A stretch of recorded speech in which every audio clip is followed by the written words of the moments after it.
Ladies and gentlemen, welcome back.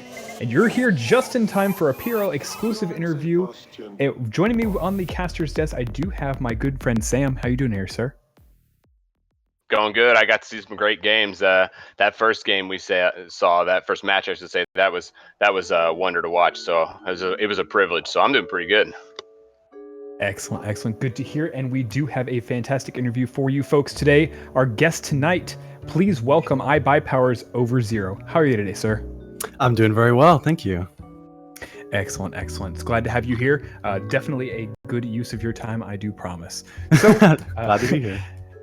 Get this one underway indeed. So for the viewers who may not be familiar with you, could you tell us a little bit about your background with the community, Rocket League community at large? With the community, started playing the game in September, and actually ran the numbers on my stream yesterday, and that means I've been playing the game for 7.5 to 8 hours a day, every single day since then. So you could kind of say I fell in love with Rocket League. So I've just been extremely honored and just bewildered by the amount of support and everything from the community, and I love all you guys. So you actually didn't play the previous game. You're not a veteran of that game. Is that right? Nope. Yeah, that's correct. I started playing in September for this game. That's incredible for someone who started in October myself, because I am keeping track of that too. That's pretty amazing. For me, how'd you kind of get involved with Cosmic and all of that? Just through the ranked ladder, and then I started doing private ones with Cam, and we started doing some twos. And then when I was looking for a team, I was like, "Hey, you guys need a sub?" And they were like, "Yeah." So then I met everyone at PAX, and everything went through, and so here we are, I guess. Wow, it's very romantic. Is it? So, when you're on the pitch and you're in the game, it's very much both. Rocket League is very much both a game of strategy and mechanics. Tell us a little bit about your role on Team iBPower. Well, before I joined iBPower, I was exclusively mechanically skilled. I had no brain at all. I just knew how to do things in the game because of so much time, right? So, being able to play with people like Cronovi and Gambit and Lachinio has been such a learning and growing experience for me. I feel like I've learned a lot about strategy, positioning, timing, just the whole team dynamic, rotations, and everything. I've learned so much from playing with these guys, and it's been a real honor. My job on iBPower right now is trying to be that kind of offensive troublemaker. Like to put the ball in a bad situation and let my teammates follow it up, basically. That's great. So have you seen, one thing I've been wondering about is kind of Gibbs in the manager role. Has he been good for you guys to kind of watch over and see what you all are doing and kind of help there, where maybe seeing some things that you guys don't see when you're in the game? Because we all know how it is once you're in the game. It's real hectic, and it's maybe hard to see some things from the overall perspective. Yeah, a lot of people think Gibbs is a coach for us, and that's actually not the case. We have a separate person who kind of helps us with all that, but Gibbs is basically just our quote unquote manager. So he's never actually given me any or given us any tips as far as, well, since I've been on the team, as far as gameplay and stuff wise. So yeah. Okay, well, yeah, even a common misconception for myself, because I kind of assume that, but that's good to hear. Okay, interesting. Yeah, a lot of people seem to think that. Yeah. Well, he is a wonderful guy. Can't deny how awesome Gibbs is. So speaking of iBPower, you guys are attending RLCS.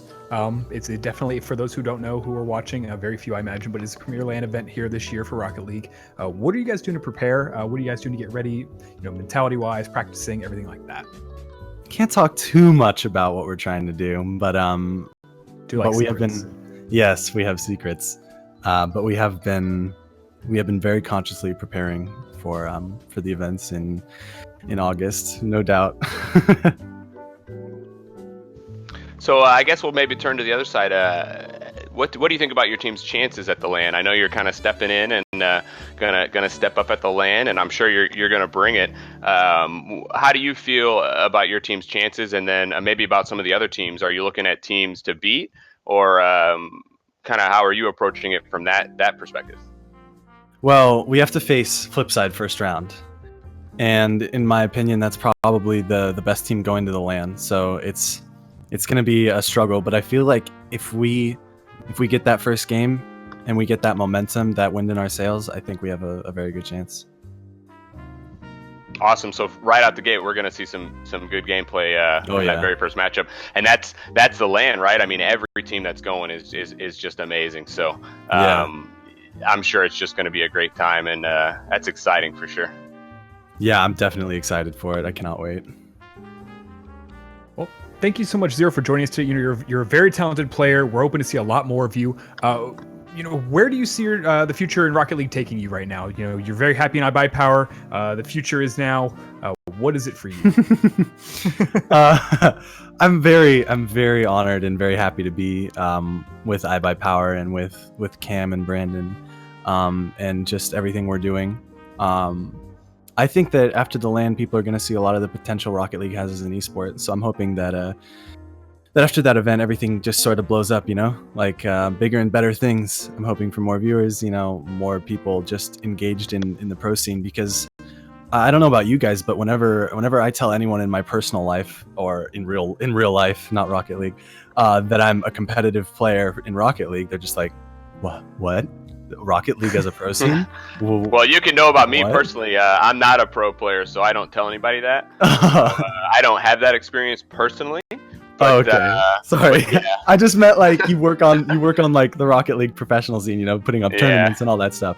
And a lot of people don't even understand that that's a part of this game. They're like, "Oh, I love Rocket League. I never knew that it had a competitive scene." And it's just it hurts my heart every time I hear that. So I'm just hoping that's our job here at PRL, to hopefully get that word out and keep pushing the esports, and hopefully working together with Rocket League. They're doing some great things too, obviously, with the championship series, and hopefully we can keep pushing the envelope and making it more aware and making it a bigger scene.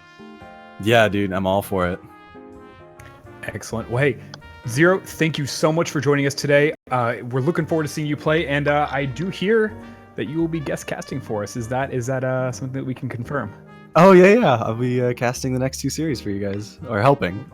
Well, there you go. Nice. Man, you're better at the game. You're probably going to be better at casting. I don't know what I'm going to do. That. If you want to just take my spot after this, you probably could. So I understand, man. I'll give it to you. So I'm probably more nervous for this than actually playing in the tournament last week, for being honest.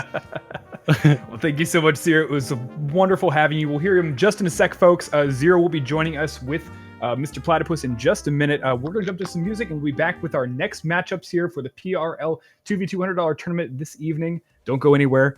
This was, once again, Mr. Over Zero. Thank you, sir. No problem. My pleasure.